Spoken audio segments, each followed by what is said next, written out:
tell us about the Bureau of Paranormal Research and Defense. I want to tell the American public one thing. Now, this Bureau for the Paranormal Research and Defense. There is no such thing.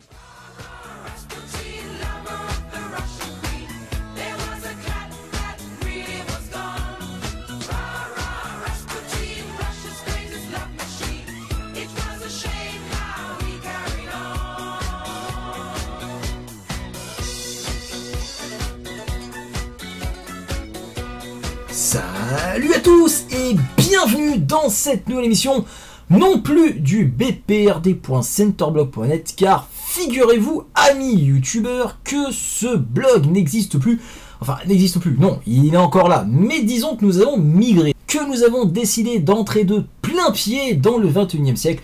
Nous avons décidé de nous ouvrir au monde afin de partir voguer au loin et de participer à de nouvelles aventures, ma foi, palpitantes et très excitantes. Donc, ce que je voulais dire, ce qu'il fallait retenir, c'est que le bprd.centerblog.net a fermé et que nous avons, enfin quand je dis nous, c'est moi en fait, puisque l'équipe se résume à... Ouais, en fait l'équipe se résume à moi. Vers un autre site blog dont le nom est, ou le nom de domaine est l'universdudémoncornu.com, www.l'universdudémoncornu.com.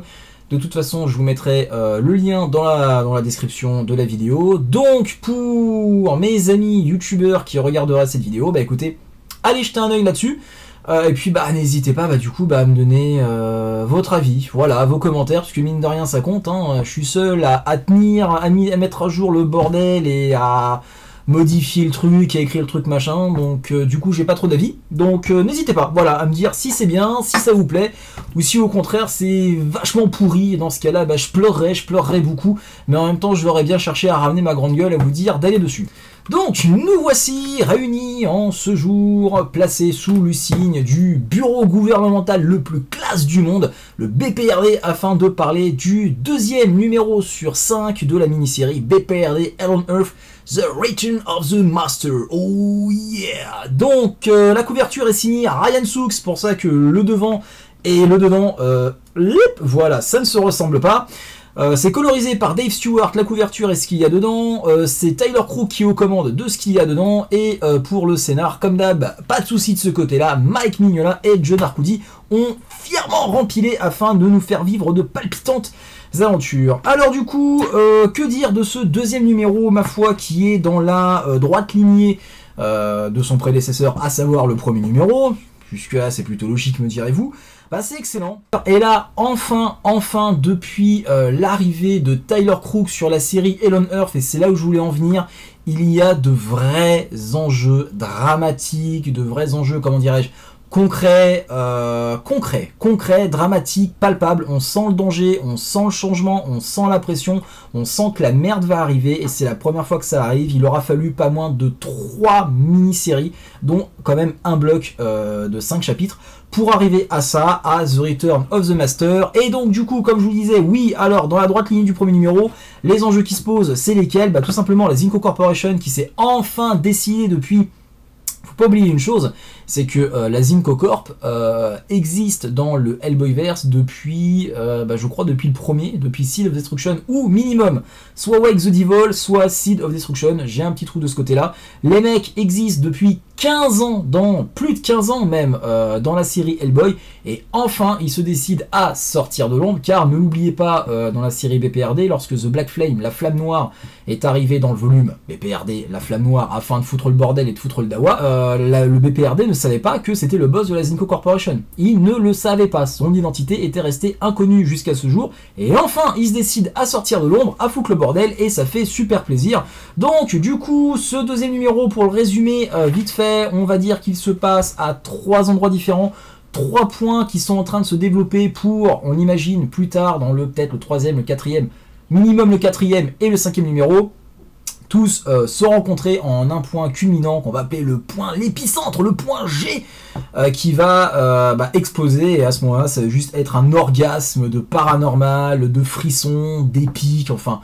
l'orgasme. Et là pour le moment, hein, la mini-série est en train de chauffer le lecteur via un procédé de caresses et de papouilles qui font quand même super plaisir. Les préliminaires sont vachement sympas. Donc du coup, ce premier numéro s'ouvre sur une équipe du BPRD donc qui a été dépêchée, rappelez-vous, par Yossif, ou plutôt Yossif qui s'est tourné vers le BPRD afin que Kate Corrigan, donc le boss du BPRD, dépêche une équipe d'intervention en Écosse, qu'il emmène cette équipe en Écosse afin donc d'arrêter un scientifique fou qui avait réchappé à un massacre organisé à la fin de Russia 5. On apprenait donc que ce scientifique avait été possédé par l'esprit d'un Kata M et qu'il avait donc l'obscur projet de foutre le bordel, mais pour le moment on ne sait pas trop quoi. Donc l'équipe est envoyée en Écosse, arrive en Écosse, tombe sur un mec qui rappelle très très fortement le mec dans Rocher 5, rappelez-vous le mec qui était enchaîné dans les locaux du SSS avec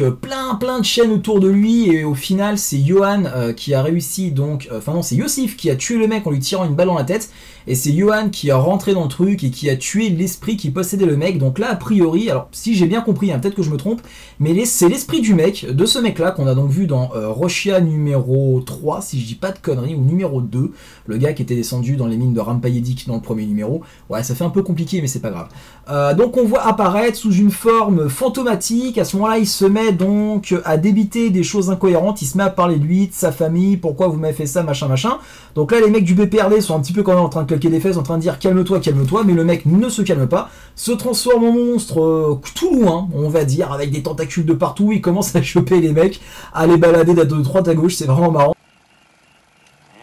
And action.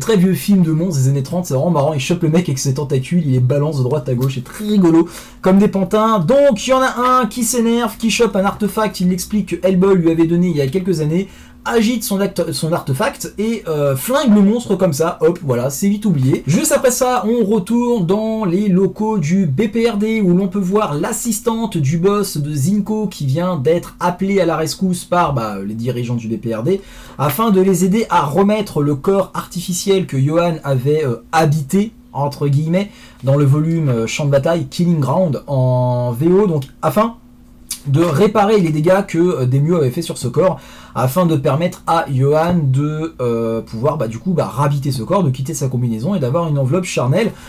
Vu que depuis les événements de Zone Def, il s'est un petit peu, on va dire, calmé depuis qu'il a extériorisé sa rage et sa haine envers son ancien capitaine Benjamin Demio. Donc une conversation s'engage où on voit la meuf en train de jouer, l'assistante de Zinco, en train de jouer un jeu de dupe, en train de faire croire aux agents du BPRD que elle s'en fout un peu, elle voit pas trop l'intérêt de gaspiller beaucoup d'argent, beaucoup de moyens et beaucoup de personnel pour remettre sur pied un corps vide d'âme, inhabité par une âme, un corps artificiel.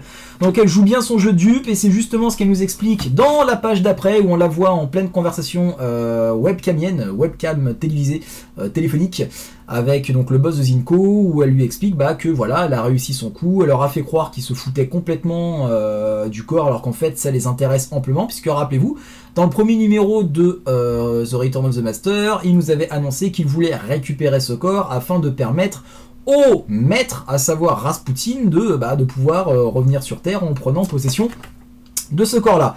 Donc, leur plan semble se dérouler comme prévu, on tourne la page, et là, Phoenix. Et oui, Phoenix, rappelez-vous, la petite jeune de 16-17 ans, qui a des pouvoirs télépathiques, annonciateurs du futur, on sait pas trop, a priori elle a des visions de ce qui pourrait se passer dans l'avenir. Donc on la voit en pleine séance d'entraînement, d'exercice mental avec Pania. Pania qui a décidé de la prendre sous son aile afin de lui apprendre à maîtriser ses dons. Elle donc elle se met à se concentrer, à réfléchir machin, elle suit les conseils de Pania et attention à la double page, révélation, matez-moi cette merveille. Voici donc la vision qu'a Phoenix au cours de sa première séance, ou sa deuxième, troisième, on sait pas trop, c'est pas expliqué, séance donc d'entraînement avec Panya, une double page magnifiquement bien dessinée par Tyler Crook, il faut le reconnaître, une vision, bah tout simplement, regardez bien, une vision de l'Hell on Earth, une vision de l'enfer sur Terre, il n'y a pas d'autre terme.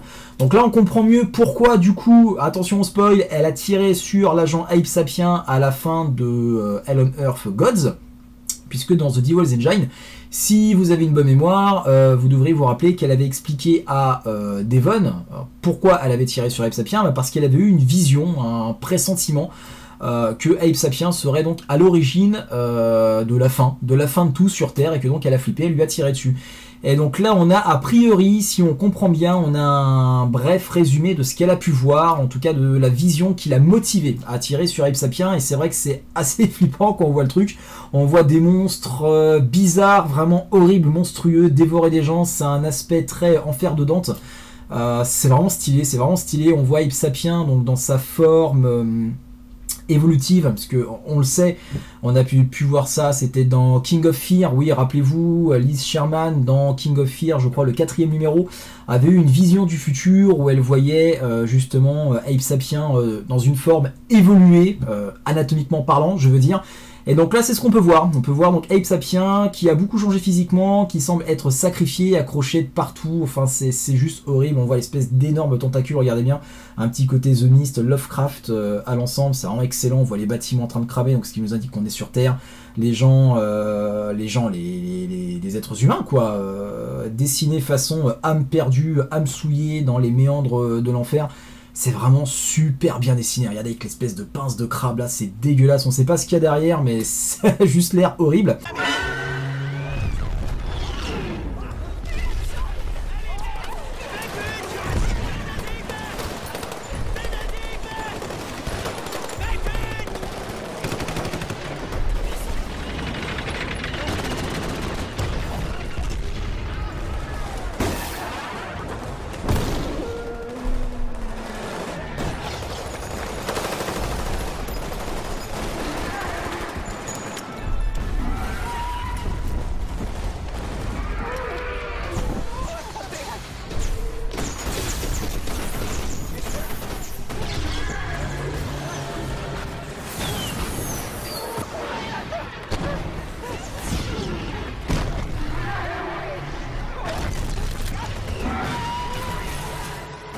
Et bah c'est stylé, c'est vraiment super stylé. Donc juste après ça, Phoenix se met du coup à peur. Donc elle rouvre les yeux, elle se met à gueuler sur Panya en la traitant de tous les noms, de méchante, de pas belle, enfin de tous les noms de perroquets qui existent, en lui disant que ok, elle était bienvenue au sein du BPRD pour apprendre à maîtriser ses dons, mais que si c'était pour avoir ce genre de vision, qu'ils aillent tous se faire foutre. Et puis elle va se barrer, mais vous inquiétez pas, elle ne va pas se barrer. Juste après ça, donc nous atterrissons dans le QG du SSS. Donc on a fait donc l'Écosse au début du numéro, le BPRD, maintenant on retourne dans le SSS avec toujours Yossif en train d'expliquer à son ancien chef, à savoir Varvara qui a été le boss du SSS avant lui, et qu'il garde captive sous une espèce de cloche à fromage bizarre, enfin... Je pense qu'on en saura plus un petit peu plus tard. Donc il explique à son prédécesseur que tout se passe selon ses plans, que bientôt il la mettra à l'envers aux scientifiques russes qui a priori bossent pour Varvara et qui au début de The Return of the Master 1, on l'a vu donc débarquer en Écosse, enfin bref, c'est lui qui préparera le retour du maître en Écosse, et donc il explique qu'il va lui mettre à l'envers parce qu'il a retourné le cerveau au BPRD, que le BPRD va y aller, qui vont lui niquer la tête, et que lui derrière il va également lui niquer la tête en lui mettant une deuxième couche. Enfin bref, à ce moment-là, toujours encore une fois, on ne sait pas trop ce qu'a prévu Yossif pour le futur, mais ça semble pas très cool. Juste après ça, et c'est là-dessus que se termine ce numéro, nous retournons en Écosse, où nous voyons donc notre scientifique, espèce de sosie d'Alain Delon, mais cette fois-ci avec une barbe, donc Alain Delon Jésus, on va l'appeler, Scientifique russe qui tout suit son plan, voilà, avec ses scarifications, avec sa toge, avec les membres de sa secte, tous dévoués, avec son nouvel animal de compagnie. Regardez bien, au moment où un mec tente de tuer un serpent qui se balade par là, un serpent normal, hein, avec une pelle, le mec l'en empêche et lui dit que non, ce jour n'est pas placé sous le signe de la mort, mais sous le signe de la vie, et qu'il faut donc respecter les serpents, les vers de terre, les papillons et toutes ces conneries. Et on voit donc à ce moment-là le serpent se transformer en un monstre bizarre, chelou et surtout hyper flippant, et à ce moment-là il devient une sorte de chien de compagnie. Enfin, c'est assez glauque. C'est assez glauque à ce moment-là. Il récupère le serpent et il dit non, respectez les serpents et les serpents vous respecteront. Et d'ailleurs à ce moment-là, je sais pas si vous vous souvenez, c'était dans Wake the Devil où on voyait donc Astaroth apparaître pour la première fois. On le voyait tenir dans sa main droite, je crois, un serpent, un long serpent dans une des visions d'Hellboy. Et ce serpent m'a fait penser à celui-là. J'ai pas là la BD sous la main, mais si vous voulez voir de quoi je parle, rouvrez, je crois que c'est Wake the Devil ou Le Diable dans la boîte, et vous verrez de quoi je parle. Ça m'a fait penser à celui-là, donc clin d'œil ou pas, j'en sais rien, ou s'agit-il du même animal, je ne sais pas, ou peut-être que c'est moi qui m'imagine des trucs qui n'existent pas. Et enfin, dernière page, nous retournons, enfin c'est un mix entre Zinco et le BPRD, puisque la dernière page, très très dramatique, nous montre donc le BPRD céder le corps artificiel que Johan Kraus avait occupé donc dans Killing Ground, je vous le rappelle. Donc on voit le BPRD céder ce corps-là à Zinco qui va pouvoir donc mettre en place ses plans. Et c'est particulièrement flippant, et on voit donc Johan Kraus serrer la main au boss de Zinco, parce que Johan Kraus croit à ce moment-là que Zinco cherche à l'aider. En fait, pas du tout, ils récupèrent juste ce corps pour leur propre dessin personnel, ou professionnel, on sait pas trop. Et donc le boss de Zinco dit à sa secrétaire au téléphone, puisqu'on le voit dans son hélicoptère, je bafouille, parler à sa secrétaire par téléphone pour lui expliquer que tout suit le scénario. Il lui fait donc qu'avez-vous dit à Johan lorsqu'il vous a parlé? Il lui a dit je lui ai dit la vérité, bien sûr, je lui ai dit que c'était super important pour nous. Pourquoi? Parce que Johan Kraus juste avant lui avait dit merci de m'aider parce que c'est super important pour moi. Et lui, le mec lui répond donc non, c'est plus important pour nous que pour vous. Ce qui est vrai, mais voilà, tendance ironique bien sûr. Et donc voilà, là-dessus sur quoi se termine ce numéro. Et donc voilà, c'était tout pour ce Return of the Master 2. Le dessin se bonifie, le scénar est juste ouf, les enjeux semblent complètement ouf, donc que dire? Vivement le 3e numéro, voilà, vivement le 3e numéro. Et en attendant ce 3e numéro, écoutez, merci beaucoup d'avoir regardé cette émission, encore une fois. Et puis, comme d'hab les mecs, je vous ai à l'œil, ne faites pas les fous, prenez soin de vous. Et puis moi, je vous dis donc à la prochaine pour une nouvelle émission de l'univers du démoncornu.com. Ça va être dur de choper l'habitude, mais je pense qu'on va y arriver. Allez, ciao les mecs, je rends l'antenne, salut tout le monde, salut.